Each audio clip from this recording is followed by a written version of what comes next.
Hello everyone. In this video, we are going to discuss about the chapter Molecular Basis of Inheritance, which is in class 12 CBSE syllabus. And the part 3 here focuses on DNA or deoxyribonucleic acid. And generally there are some questions that can be asked from this part in the NIT examination, and we'll see what kind of questions are asked as we progress through the video. So DNA, if you have gone through the part 1 and part 2 videos, by now you know all these things. So DNA is a macromolecule composed of long polymer of deoxyribonucleotides joined by a phosphodiester linkage. So DNA is a macromolecule, and if it is a macromolecule, it should have a structural unit, and the structural unit of DNA is known as a nucleotide. Okay, it is composed of long polymer of nucleotide, which is also deoxyribonucleotides that are joined by phosphodiester linkages, and each deoxyribonucleotide contains a phosphate group, a 5-carbon sugar which is 2-deoxyribose in case of DNA, and a nitrogenous base. So if you just look here, these are the 3 parts of the nucleotide. Nitrogenous base, here it is adenine, pentose sugar which is the 2-deoxyribose, and the phosphate group. Okay, so these form the part of nucleotide which is the structural unit of DNA. So many of these nucleotides which are bonded by phosphodiester linkages will result in the formation of DNA molecule. So the number of nucleotides determine the length of DNA. Okay, very easy. Like more the number of nucleotides, more will be the length of DNA, which is also an important characteristic of an organism. Every organism has certain characteristic, and length of the DNA is one of the most important characteristic of an organism. And small amount of DNA is also present in mitochondria as well as in chloroplast. So the double helical structure of DNA. Okay, most of us already might know, that DNA is a helical structure and that it is a double helical structure, and it contains 2 strands. So if one strand is in 5 prime 3 prime direction, the other one will be 3 prime 5 prime direction. If I just simplify, this diagram and not make it helical for the purpose of understanding, let's say these are the 2 strands. Okay. So if one strand is 5 prime 3 prime, the other one will be 3 prime 5 prime. Okay, and we'll understand what it is and how it is just now as we progress through the video. So the most striking feature of the double helix model was the complementarity of the 2 strands. So complementarity basically means to complement each other, so the 2 strands basically complement each other. That is why, if one has 5 prime 3 prime, the other has opposite 3 prime 5 prime. And you will understand it more now. Adenine in one strand, hydrogen bonds to thymine in the other strand. While guanine in one strand, hydrogen bonds to cytosine in the other strand. Okay, so adenine in one strand, hydrogen bonds to thymine in the other strand. Guanine in one strand will hydrogen bond to cytosine in other strand. And if you just look here, I just made 2 hydrogen bonds here because adenine and thymine are bonded by 2 hydrogen bonds and guanine and cytosine by 3 hydrogen bonds. And another thing to look here is adenine and guanine are both what? They are purines, They are these double ring structure. They are the bigger ones, purines, and thymine and cytosine are what? Pyrimidines. Okay, so it's always one purine, hydrogen bonds with pyrimidines, and always A hydrogen bonds with T and G hydrogen bonds with C. So ATGC. Try to memorize it like that, ATGC.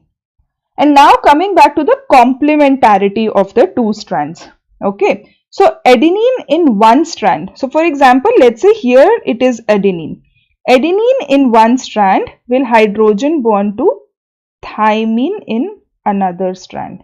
And similarly, guanine in one strand will hydrogen bond with cytosine in another strand. So if we know the sequence of one strand, we can easily predict the sequence of another strand.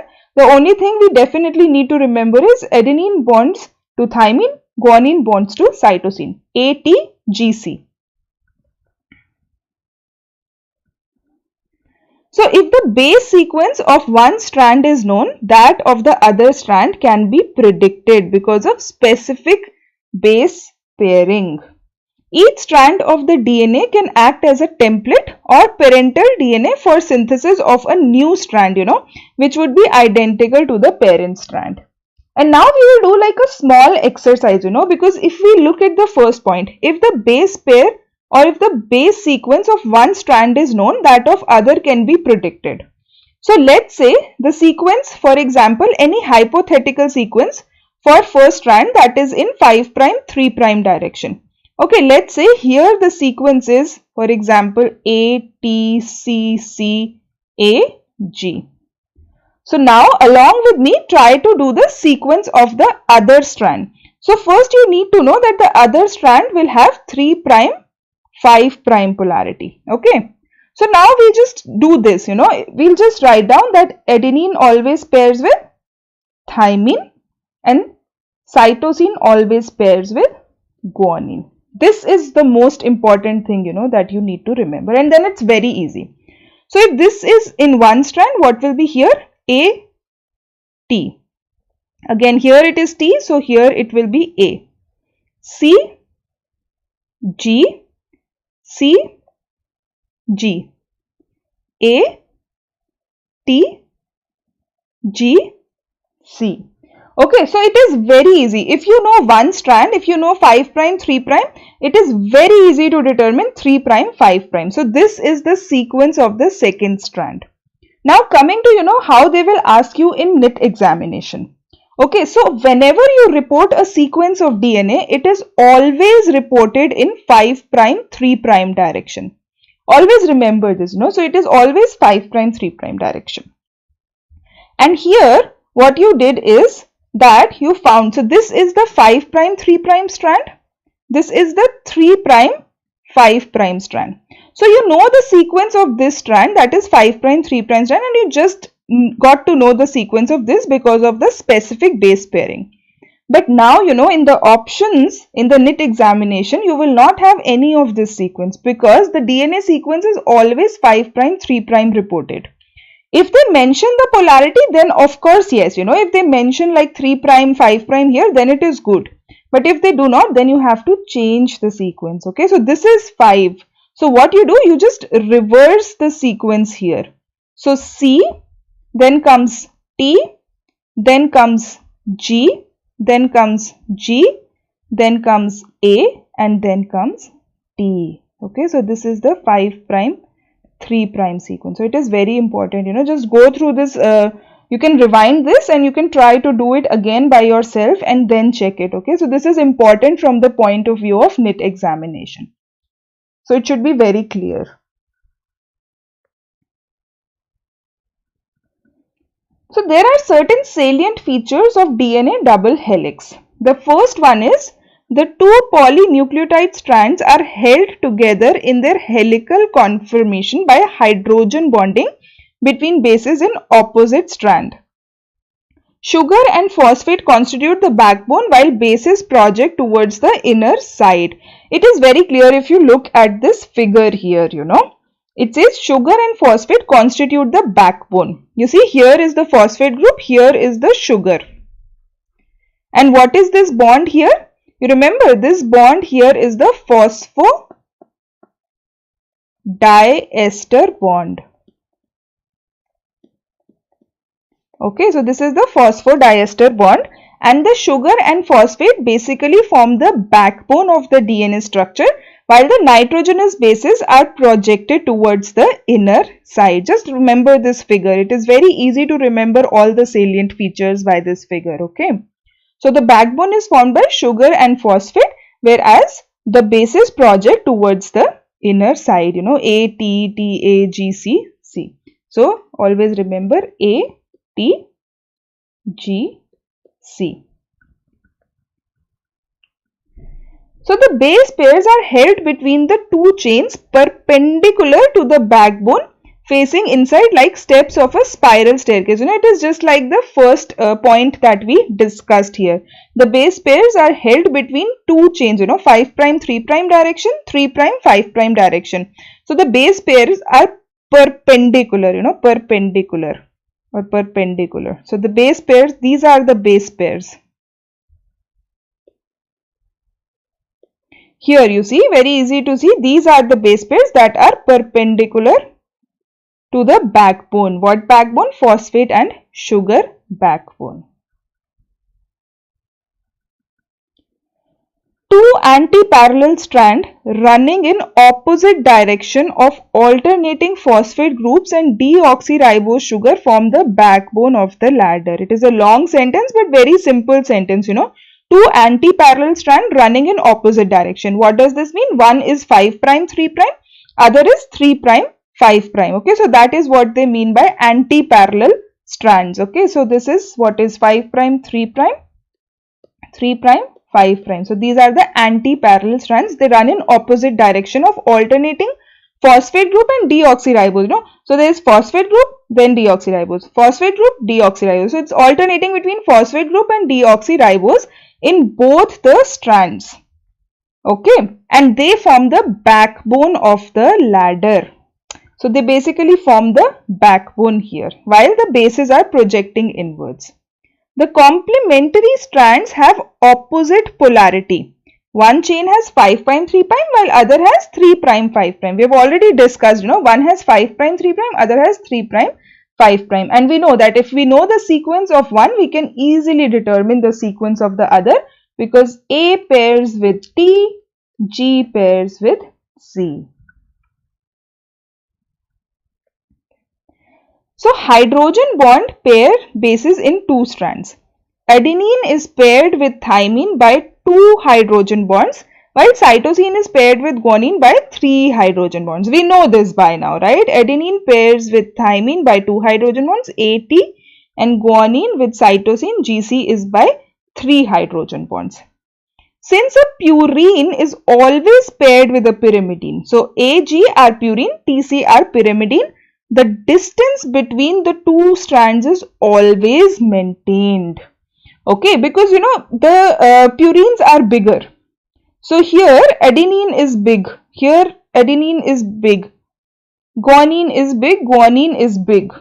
So always a big molecule is paired against a small molecule. Always a purine which is bigger is paired against a pyrimidine. So as a result of which, the distance between them always stays same. It is maintained. So distance between them is maintained because always a purine pairs with a pyrimidine. And this arrangement produces a molecule that is 2 nanometer or 20 angstrom wide along its entire length. And this is more clear here, we repeat the same point. The arrangement produces a molecule that is 20 nanometer or 2 nanometer or 20 angstrom wide along its entire length. And here, we just change the figure into the 3D, which is the double helical structure. So the double helical structure of DNA. This double helical structure of DNA is visible here, 1 and 2. One will have 5 prime 3 prime polarity, the other will have 3 prime 5 prime polarity, and A always pairs with T and G always pairs with C. So this arrangement produces a molecule that is 2 nanometer or 20 angstrom wide along its length. You see here, so this is the DNA molecule and then this is the width here they are talking about. It is important, remember, 2 nanometer or 20 angstrom. Sometimes it's a very straightforward and simple question in the examination where you can score. Okay. So the helix is coiled in a right-handed fashion. Like this double helical structure, it is coiled in a right-handed fashion. The helix pitch is 3.4 nanometer or 34 angstrom. And what does this mean? If you look here, this is 3.5 nanometer and this is the pitch. So this is the pitch of the helix. So the helix pitch is 3.5 nanometer or 34 angstrom. 10 base pairs are present per turn of the double helix. Okay, so if you see, from here, if you just look from here till here is one turn. Okay, so this constitutes one turn of the helix, and if you count, there will be 10 base pairs, 1, 2, 3, 4, 5, 6, 7, 8, 9, 10. So there are 10 base pairs between this. So 10 base pairs are present per turn of the double helix. And the base pairs in DNA are present about 0.34 nanometer or 3.4 angstrom apart. So what does this mean? If you look here, so this is here one base pairing, okay, A pairs with T and here G pairs with C. So the distance between these two, like this distance here is 0.34 nanometer. So the distance between one base pair is 0.34 nanometers. Okay, and in one turn we have 10 base pairs. So the distance between 10 base pairs will be 0.34 into 10, okay, which is 3.4 nanometer. And then what is this 3.4 nanometer? This is the pitch. Okay, so that's how you don't need to know the calculation, but you will now understand, while I did the calculation, how this helical pitch came into place. Okay, so the distance between one base pair is 0.34 nanometer and one turn has 10 base pairs. So the distance between 10 base pair is 3.4 nanometer, which is also known as the pitch. Again, this is important because there can be a direct question, what is the pitch of DNA? 3.4 nanometer. Sometimes there can be hypothetical questions also, let's say in one organism, the distance between the base pair in DNA here are present about 0.34 nanometer. So they can say, let's say there is a DNA molecule where the distance between two base pairs is 0.58 nanometer, for example. And then they will ask you a question, what is the pitch? Like they will really mention that, okay, there are 10 base pairs or whatever, and then you just need to do the calculation, which will be 0.58 into 10, that is 5.8 nanometer. Okay, so you really need to understand the concept, of this. So distance between two base pairs is 0.34 nanometer. In one turn, there are 10 base pairs. So you just have to multiply the numbers.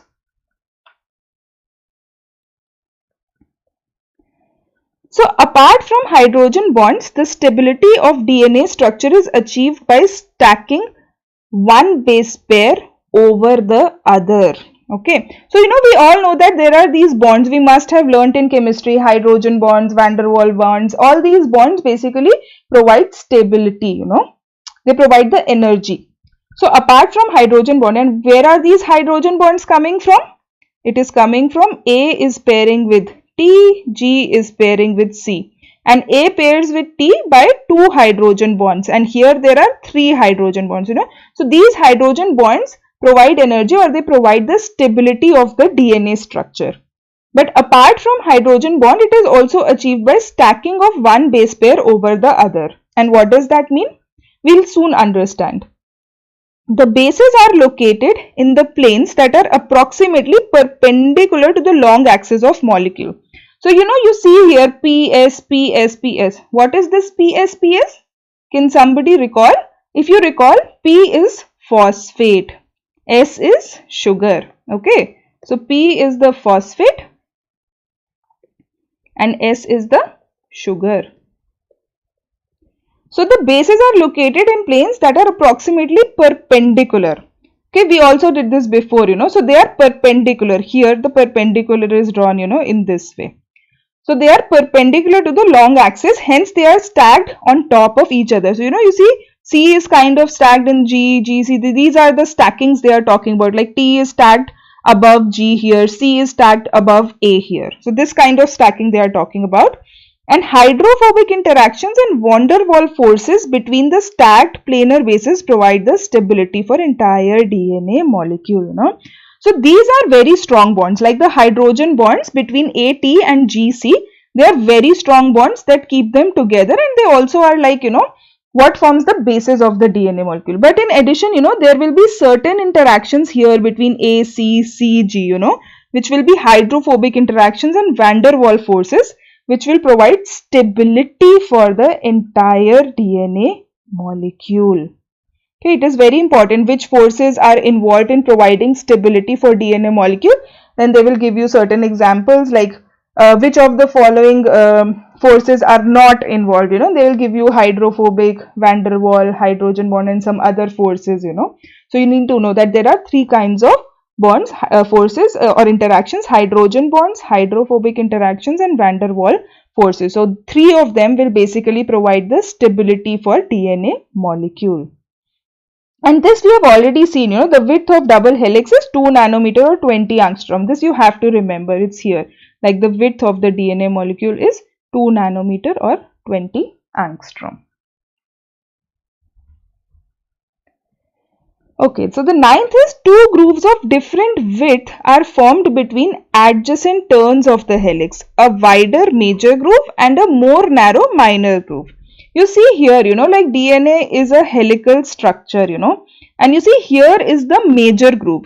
You see, this is the major groove. So it is a wider major groove, When the DNA is in a helical structure, there is one major groove and then there will be one minor groove. So here you see this is the major groove. So what is the major groove here?